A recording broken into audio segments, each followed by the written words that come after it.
Hi guys, welcome back. It's Soizuki here, the jaded old gamer or aging gamer, the jaded aging skateboarding gamer, something like that. An old guy who's just jaded and kind of fed up with the world. But anyway, let's get on to today's topic, which is cancel culture. Why is it so popular and important, and who gives a shit about what people say on Twitter? I don't know. I've only used Twitter once when I was checking in on the latest Battlefield 3 fucking tweets to find out what was going on and when it was going to be released and when the latest trailer would drop. So it doesn't really affect me, and I couldn't really give a shit about the pathetic mobs on there who are crying freedom, righteousness, and fucking, justice in their own warped sense of reality. And then all the while trying to cancel people and ruin their lives by getting them fired from their jobs. Very noble cause indeed. So, what is it? Cancel culture. Well, Stephen Molyneux, he believes that it's a dress rehearsal for mass murder, and effectively being character assassination, which is something that I would more, likely to lean toward believing what it actually and effectively is.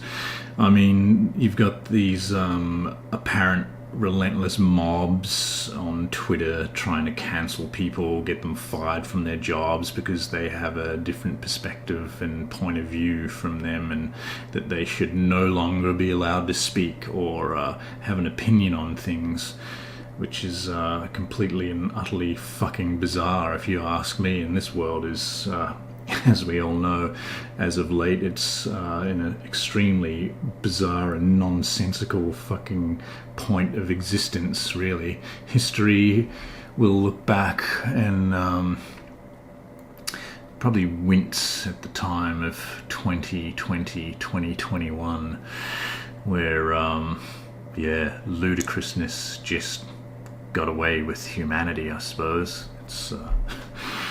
Well, let's try not to think about that too much, otherwise I might just go back to bed and maybe take a few more sleeping pills.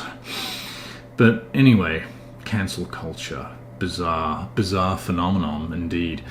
I mean, when you look at what's happening with the whole Gina Carano situation, which everyone's jumped on the bandwagon and talking about for obvious reasons, you can see why a lot of people are offended and how weird and unusual the whole thing is. And what I think, really, and why it's so serious, and, I would say that people have got it all backward. I mean, we're sort of led to believe that there's this sort of fringe group and sort of toxic mob that's on Twitter trying to cancel people for having a different opinion and saying things that, in defense of free speech, and other obscene comments like that, which is actually quite insane when you think about it. I mean, if you look at the people that they're trying to cancel, it's all the people that are sort of in support of free speech and, a right to express your opinions however you feel, political or whatever, and that's your right to do so, as we've always been led to believe, living in a sort of in nations of free speech and democracy. So lately we've been seeing something that's more quite to the contrary of all that. So how I perceive things is that, I mean, it would not be economically viable for big corporations and media firms to pander to a very, minor fringe group, and sort of just try to pamper them and really bend over and appeal to those types of people to gain, an extra audience. It's just not economically viable. They wouldn't make enough money from those extra bizarre left-wing people that are crying out for the suppression of free speech because it's offensive. And so to me that seems quite unlikely. I don't believe that there is a fringe group out there on Twitter making an impact on big corporations like Disney and having them fire, their main cast and crew and stars, because they said something wrong, which isn't really wrong. What I believe more likely is that if you reverse, the series of events, eventually what you would have, and what I think is going on, is that, and of course a lot of people do know and believe this, that the media, television, movies, internet and all that are giant propaganda platforms, and that's what's going on, and they're basically creating these sort of fringe minority groups out there, like yelling and screaming about, other people's opinions and having them cancelled. It just doesn't seem likely that a massive company would just bow down to a select few people making a bit of noise on Twitter, for fuck's sake. And if you know how the US government works and what they do to destabilize countries who aren't very, willing to bend over and be favourable to their cause and needs and demands for resources and oil as such and whatever. You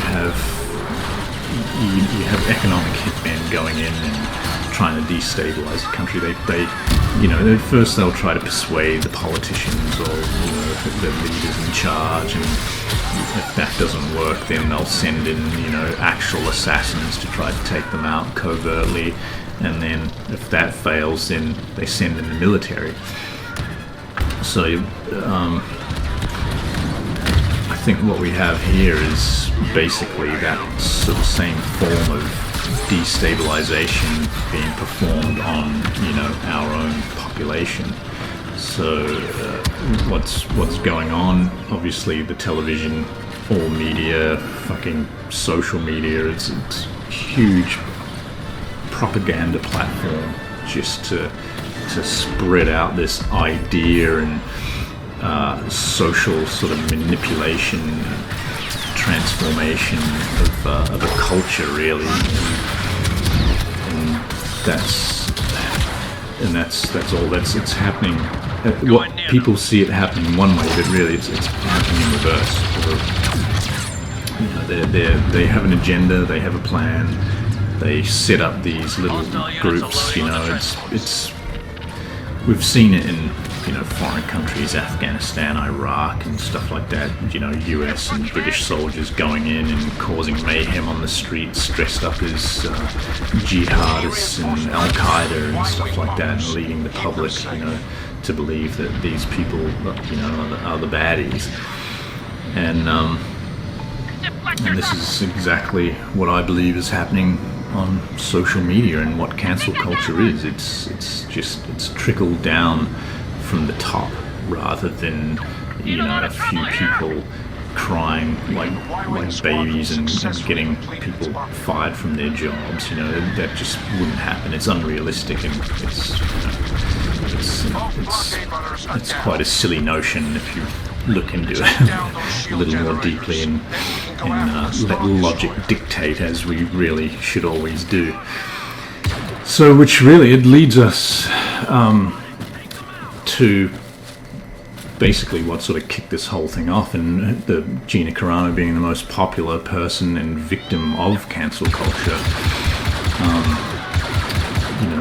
I think what happened, and instead of her offending a few people that then reacted and persuaded Disney to fire her via email, which seems extremely unlikely. Why would a corporation be so cold and heartless towards one of their employees and major stars, and draw of audience for their show, which is in turn going to gain them profit. They're shooting themselves in the foot essentially by doing something like that. So when money isn't a factor and isn't important to a big corporation anymore, you've got to really wonder what is. And if we look at it logically, then profit doesn't mean anything to them, because they're losing money in stocks and shareholders. So we know that it is an effective and huge propaganda machine. And it all boils down to that post that that really caused a lot of fuss, that Gina Carano posted up on Twitter, showing I think it was in France, a Jewish woman running from all her neighbours who had been turned against her when they were probably living quite happily together months prior to this. And it really makes you think, and you have to wonder how truthful and how much did she nail it on the head with that post to offend someone, some group, or some force so much that she would get fired from her job.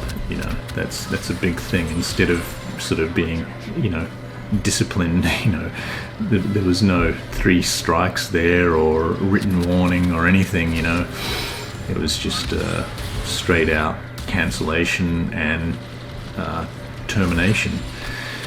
So yeah, you just have to wonder what it is. And I believe that that's what really struck a nerve with the people in charge of all this, is that the post that she made was so relevant and accurate to what's really going on. And of course, that being, it's just trickling down from the top, and we're all just being mind controlled with this horrible fucking media monster of television and internet and entertainment and bullshit. So really, it's time to sort of prepare and just be on guard for what's going to happen soon, because if something like that is a fireable offence in this current fucking social climate, then we really have to worry, people. Alright, let's wrap this shit up. That was a fucking unedited, straightforward rant. So please, don't forget to smash that like. I'm just kidding. Don't fucking smash that like button. Oh, I hate cunts that say smash that like button. I really do. Hit that notification bell for further updates. No one's going to watch this shit anyway, and I might just be a boring cunt that people might even watch once, and I'd be lucky if anyone gets through one of these entire videos. So, that being said, goodbye, good luck, and that's all I can say, really. God bless. Means about as much as good luck, doesn't it? Alright, bye.